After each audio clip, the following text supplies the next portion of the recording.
Pandian store சீரியல்ல அடுத்த வாரம் என்ன நடக்க போகுது அப்படிங்கிறத பார்க்கலாம். இப்ப ராஜி வந்து பார்த்தீங்கன்னா, கல்யாணம் பிடிக்கல. ராஜிக்கு ஏற்பாடு பண்ணியிருக்கிற கல்யாணம் பிடிக்கல. ஏன்னா ராஜி வந்து இன்னொருத்தனை லவ் பண்ணிக்கிட்டு இருக்காங்க இல்லையா?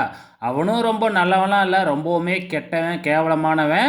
ஸோ எவ்வளவோ தடவ நம்ம கதிர் கூட வார்ன் பண்ணியிருக்காங்க. அப்பயும் இந்த ராஜி திருந்தின படம் இல்ல.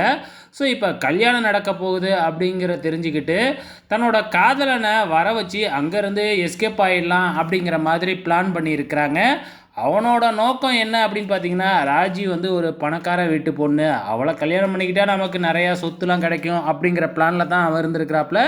இப்போ ஒன்றுமே இல்லாமல் எங்கேயாச்சும் ஓடி போயிடலாம் அப்படின்னா அவன் எப்படி ஏற்றுக்குவான்?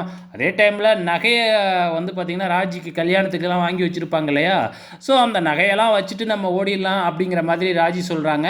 ஆனால் ராஜிவுக்கே தெரியாமல் வந்து பார்த்திங்கன்னா, அந்த நகையை மட்டும் எடுத்துக்கிட்டு அந்த ராஜியோட காதலன் வந்து ஓடிடுறாப்புல. ஸோ இப்போ ராஜி வந்து என்ன செய்கிறது? ஏன்னா இப்போ வீட்டை விட்டும் ஓடியாச்சு, நகையும் ஏமாந்து போயாச்சு. இப்போ என்ன பண்ணுறதுனே தெரில. ஆனால் இப்போ வெளியாகிருக்கிற நிறையா பிக்சரில் வந்து கதிருக்கும் ராஜிக்கும் கல்யாணம் ஆன மாதிரி வந்து பிக்சர்ஸ்லாம் வெளியாகிடுச்சு. ஆக மொத்தத்தில் வந்து பார்த்திங்கன்னா, அடுத்த வாரம் இல்லைனா அதுக்கு அடுத்த வாரம், இந்த 2 வாரத்துக்குள்ளே நம்ம கதிர் ராஜி கல்யாணம் நடக்க போகுது. எனக்கு தெரிஞ்சு அடுத்த வாரமே நடக்க போகுது அப்படிங்கிறது உறுதியாகவே சொல்லலாங்க.